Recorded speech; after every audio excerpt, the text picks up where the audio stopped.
Good morning students. आज हम लोग स्टैंडर्ड 4 का साइंस का चैप्टर 5 सॉलिड लिक्विड और गैस को पढ़ेंगे। तो आइए शुरू करते हैं। Look around you see different things made up of variety of materials. These materials can be wood, metal, plastic, glass, etc. All the materials are given a common name is called matter। मतलब हम अपने चारों तरफ देखते हैं तो हमें हमारे चारों ओर बहुत सारी वस्तुएं दिखाई देती हैं जो कि लकड़ी की, प्लास्टिक की, धातु की या फिर शीशे की बनी हुई होती हैं। सभी चीज़ों को, सभी मटेरियल को एक कॉमन नाम दिया गया है जिसको इंग्लिश में मैटर और हिंदी में तत्व कहा जाता है। अब matter all substance contain matter, जितने भी वस्तुएं होती हैं उनमें तत्व होते हैं। The amount of matter in A substance is measured by its weight. और उसमें किसी भी तत्व को, सब्सटेंस को तौलने, मेज़र करने के लिए, नापने के लिए उसमें मौजूद तत्व का वज़न ज्ञात करना पड़ता है। Matter takes up some space to make a substance. Matter जो है वो एक तत्व के बीच में अपना कुछ जगह रखते हैं। The amount of space taken by the matter of a substance is known as volume. और वो जो तत्व जो है, जो आकार को, जगह को घेरता है या छेकता है, वो जो उसका आयतन कहा जाता है। So anything which has weight and occupies space is called matter. मतलब कोई वस्तु जो जिसमें वजन हो और स्थान घेरता हो उसे तत्व कहा जाता है। All matter in the world is made up of molecules. जितने भी तत्व हैं वो सभी जो है, विश्व के जितने भी तत्व हैं वो सभी मॉलिक्यूल्स यानी कि कण से बने हुए हैं। Molecules are the smallest substance in a matter that can exist independently. Molecule किसी भी वस्तु में तत्व जो होते हैं, मॉलिक्यूल्स यानी कण जो होते हैं, वो उसमें स्वतंत्र रूप से रहते हैं। For example A drop of water is made up of molecules of water. मतलब एक बूंद पानी जो है वो पानी के कणों से मिलकर बनता है। स्टेट्स ऑफ मैटर अब है कि तत्वों के प्रकार। तो हम जानते हैं कि जितने भी तत्व हैं वो 3 रूप में पाए जाते हैं, ठोस, द्रव्य और गैस, यानी सॉलिड, लिक्विड और गैस में। तो सबसे पहले हम सॉलिड के बारे में पढ़ेंगे। In solid the molecules attract one another very strongly and are packed very closely. कहता है एक ठोस वस्तु में मॉलिक्यूल्स जो होते हैं वो एक दूसरे को अपने बहुत जोर से पकड़ के रखते हैं और उनका बनावट जो होता है वो घना होता है। वो अपने बीच में जगह को नहीं छोड़ते हैं। इसलिए ठोस का यानी सॉलिड का जो आकार, प्रकार और आयतन होता है वो निश्चित रहता है, वो बदलता नहीं है। सॉलिड कुड बी हार्ड और सॉफ्ट। सॉलिड जो है वो या तो कड़ा या फिर मुलायम हो सकता है। The shape of some solids can be change by applying force. कुछ ठोस वस्तुओं का आकार जो है वो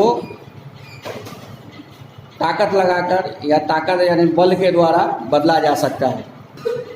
liquid in liquid the molecules do not attract each other so strongly, therefore the molecules are not packed so closely। कहता है कि द्रव्य में मॉलिक्यूल्स जो है वो एक दूसरे को कस के पकड़ के नहीं रखते हैं, इसके कारण वो यानी कि नज़दीक पैक एक दूसरे के नज़दीक नहीं होती हैं। Molecules in liquid can change their position easily. उनमें का जो मॉलिक्यूल्स का जो पोजीशन होता है, स्थान होता है, वो आपस में वो आसानी से बदलती रहती है। सो लिक्विड है nearly fixed volume but no fix size. इसलिए लिक्विड का आयतन जो होता है वो फिक्स होता है लेकिन उनका आकार निश्चित नहीं होता है। उनको जिस आकार के बर्तन में डाल दिया जाता है, कंटेनर में रखा जाता है, वो उसी के आकार के हो जाते हैं। लिक्विड फ्लो में अगर लिक्विड को हम फ्लैट सरफेस पे डाल देते हैं, वे जो हैं वो ऊंचे से नीचे की तरफ, ऊंचे लेवल से नीचे लेवल की ओर बहती हैं। Gas in gas the molecules are far away from one another. कहता गैसों में जो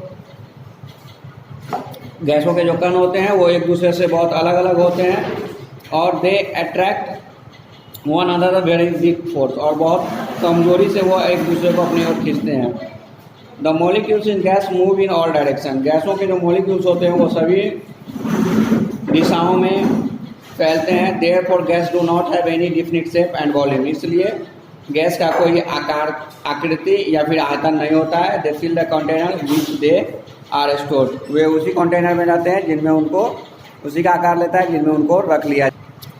states of matter are interchangeable, तत्व जो है वो अपनी अवस्था को एक दूसरे में बदलते रहते हैं। Matter change is state solid melt into liquid when it is heated, कहता है कि मैटर जो है वो अपने अवस्था को बदलते रहते हैं। सॉलिड को जब गर्म किया जाता है तो वो द्रव में बदल जाते हैं। You must have seen ice change into water, आपने ये देखा होगा कि बर्फ़ को जब हम खुले में रखते हैं तो वो पिघल कर पानी में बदल जाते हैं। Heat make the molecule move faster and move apart, गर्मी से क्या होता है, किसी भी वस्तु का मॉलिक्यूल जो होता है वो तेज़ी से घूमने लगता है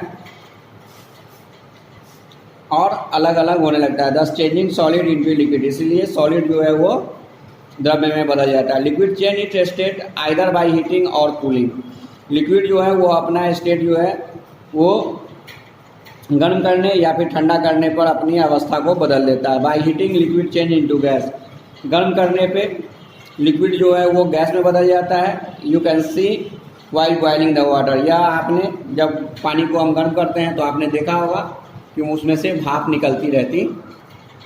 bye freezing liquid change into solid, जब लिक्विड को ठंडा किया जाता है तो वो ठोस रूप में बदल जाते हैं। The molecules move closer during freezing, जब किसी वस्तु को ठंडा किया जाता है तो उसके कण जो होते हैं वो आपस में नज़दीक हो जाते हैं। Thus they see that one form of matter can be change into another by heating और कूलिंग, इससे यह साबित होता है कि तत्व जो हैं वो आपस में अपनी अवस्था को ठंडा या गर्म करने पर बदलती रहती हैं। Avoid dissolving in water, substance which dissolve in a liquid are said to be soluble in the liquid, मतलब वह तत्व जो पानी में किसी द्रव में घुल जाता है उसको उस लिक्विड में उसका घुलनशील कहा जाता है। The substance which do not dissolve in a liquid are called insoluble in that liquid, और वह तत्व जो किसी द्रव्य में नहीं घुल पाता है उसको अघुलनशील कहा जाता है। The ability of a liquid to dissolve water other substance it is known its solubility, किसी वस्तु का दूसरे लिक्विड में मिल जाने की जो प्रक्रिया होती है उसको घुलनशीलता कहते हैं। When liquid dissolve A solid substance in it it is called solution, जब कोई लिक्विड जो है वो ठोस द्रव्य में घुल जाता है, ठोस चीज़ में घुल जाता है तो उसको घोल कहा जाता है। The solid substance which dissolve in a liquid is called solute, और जब कोई ठोस चीज़ किसी लिक्विड में मिलता है तो उसको विलय कहा जाता है। And the liquid is called a solvent, और जो दोनों को मिलाने पे जो तत्व प्राप्त यानी कि जो घोल प्राप्त होता है उसको सॉल्वेंट यानी कि विलयन कहा जाता है। In the above activity sugar is solute, water is the solvent and the sweet water is the solution, यानी कि इस क्रियाकलाप से हमें यह पता चलता है कि शुगर जो है वो सॉल्यूट है यानी कि विलय है, पानी जो है वो सॉल्वेंट हो जाता है यानी कि विलयन हो जाता है, जबकि मीठा पानी जो है वो एक सॉल्यूशन है, घोल है। Water is known as the universal solvent because it can dissolve a wide variety of substance, पानी को एक सामान्य विलयन कहा गया हुआ है कि इसमें एक बहुत सारी चीज़ें जो हैं वो पानी में घुलती हैं। Substance that dissolve in water is are soluble in it while those that do not is called insoluble, कहता है जो पानी में घुल जाते हैं वो सॉल्यूबल कहा जाता है, जो पानी में नहीं घुलते हैं उनको इनसॉल्यूबल कहा जाता है।